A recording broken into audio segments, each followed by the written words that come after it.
Sino ba naman ang hindi matutuwa sa alaga pag ganito na sobrang attached sa akin?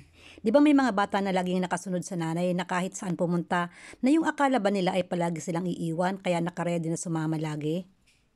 Ganyan si Shiran, nakabuntot palagi sa akin.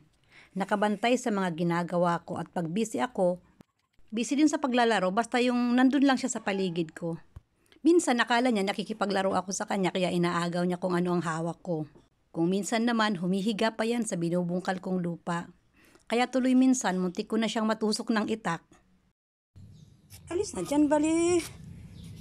Alis na, ito nagtatanim ako.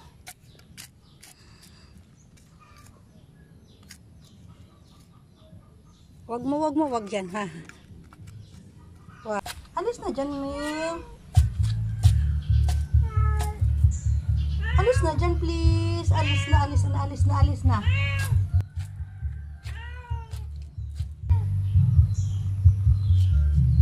Alis na dyan. Ming, please. Alis na dyan. Alis na.